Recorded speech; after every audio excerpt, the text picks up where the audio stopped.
and strange. It's an interesting adjective. Strange.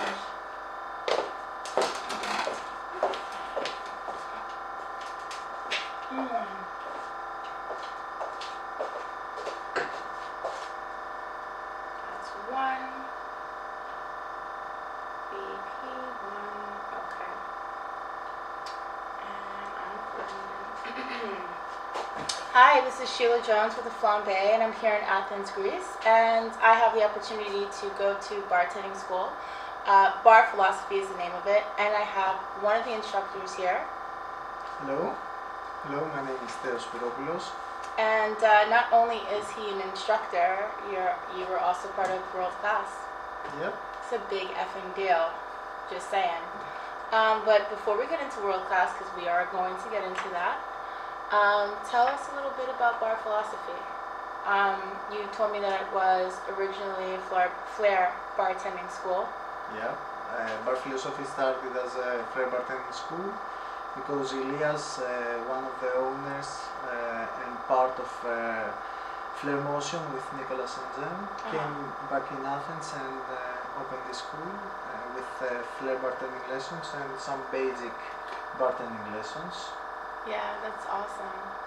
So after 2 years, they asked me to come here and take some Flair bartending lessons, and then when they saw me behind the bar making cocktails, they asked me to increase the level of the basic bartending lessons, and I added also the Japanese bartending lessons. Wow, Japanese bartending lessons.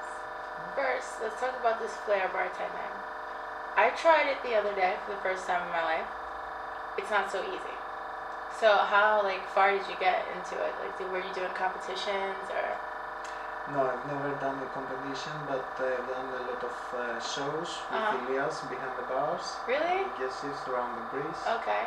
And it helped me really a lot because when you're making cocktails, you need also the entertaining and the theatrical moves. Yeah. So Flair bartending gives you the opportunity to discipline yourself behind the bar and make smoother moves while you're making cocktails. So it helped me a lot. That's cool. So then you did that for how long? Until they asked you, okay, we need you to be on board and kind of build on what we have. How long did that take? About 1 year. Okay. So, but before you went to the bartending school, you were bartending. Yep. So how long have you been bartending for? Since 18. Okay. So, and you're 27. Okay. So since 18. So at that point it was so at that point you were 6 years into it already? Sorry? And at that point when you started the Flair bartending school, you were 5-6 years bartender already, or? Yep. Okay. And then you did the Flair, and then you moved up. So what advice do you have for people that want to it's a long time. It's almost 10 years. Yes. What advice do you have for someone that is starting out and admires what you're doing and kind of wants to be where you are? Because like I said, 5 years, and then it's not just bartending, it's also the Flair, and then you're part of a school, you're teaching other people, and you're doing competitions. So what advice could you give to somebody? I think you need a lot of work. Okay. And to be very passionate and to love this. And I don't feel like I'm working. I feel like making something I like and I love it. That's awesome. Did you start as a bar back, or you always? No. You didn't? No. But I started actually in local bars, local small bars. Okay, but that's still a big thing because most people start out as a bar back. Yep. That's crazy. Yep, that's crazy. So you've never been a bar back ever? No. So when you go to another establishment, and let me know, because I've met bartenders that they were straight out bartenders and then they went to another location and they started out, no matter if they had 2 or 3 years behind the bar, they still start out as a bar back at some establishments. How did you avoid that? I think I was very passionate, and every time I had to move on a different bar, the owners of the other bar knew what I was doing and knew my job. So they asked me You knew your shit. Yeah. Okay. And then they were like, we need you. We need you Yes, here. yes. Yeah, so you're high in demand. No, seriously, you're traveling literally all over the world all the time. Yep. Since you're traveling all over the world, is that where you picked up the Japanese bartending? Yep. That's why I moved to Japan for 10 days, and I specialized on the Japanese whiskeys and Japanese bartending, and also Japanese tea ceremony. What is Japanese bartending? What is that? What is Japanese bartending. it? Is there some samurai swords? No, Like, no, no, no. What's going on? What is going on? It's focusing on details, and in each move you have to ask why and explain why. That is so Japanese. They do that. They are very much like that. I saw on YouTube. I don't know where it was from, but it was a Japanese bartender making a drink. The drink took 15 minutes to make. Maybe more or less 10 to 15. Yes. That is a long time to make a drink. But I mean, there were so many steps involved that were like out of control. Like I wanted to drink it after, but I don't think I could sit down for 10, 15 minutes for a drink. Okay, but that's not my style. Okay, but tell me a little bit more about like this.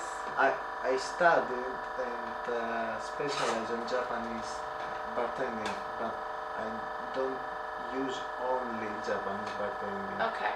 I blend Japanese bartending in my style and European style, so I use some Japanese techniques and Japanese philosophy. Wait a minute. There's a European style as well. Yeah, for sure. So is there an American style? Yes. And they're all different. Yep. Okay, you're blowing my mind right now. Like I don't know that. What's the difference between the styles? What Or is it something you got to see? Is it something you have to see for yourself, or like can you describe what the difference in styles are? Yeah, it's about speed, and sometimes it's about measuring. It's about the flavors they get, and for example, Mediterranean bartending, it's about the flavors and the ingredients you use. And American bartending, it's more on quick bartending and shaking and more fruits and stuff like this, like tiki cocktails or Tiki cocktails. yeah. Really? Yeah. I don't know if I'm gonna jump on board with that because I'm American, so I don't know if I'm gonna. But go ahead, go ahead. Okay. And European style European style, it's about theatrical moves and homemade ingredients and. That sounds American to me. Yeah, that sounds American to you for sure, but Okay. it's more on this. Some bartenders in Europe use only homemade ingredients and just the spirits. Okay. Which is interesting because coming from the States, coming from New York in particular, we have a really amazing cocktail scene. I know. It's one of the best. One of the best. But then I went to London. Okay. And I feel like London might have blown us out of the water just a little bit.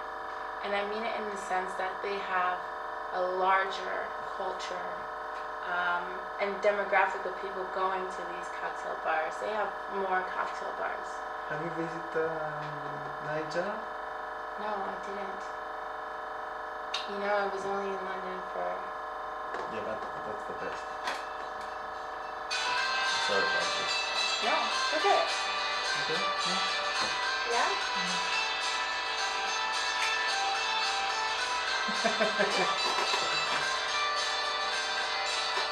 I don't know how they dance here, but Which style is? Oh, it is Irish, but I kind of got like a Mediterranean Okay. feel, kind of. This is Turkish. Okay, this is Turkish. Okay. Anyway, this light is so hot, Yep. and my face, it's melting my face. Is it melting your face? Yes. Yes, it's melting my face. Okay. How about this? I'm gonna switch positions. Yeah. Camera positions. Okay. That was good.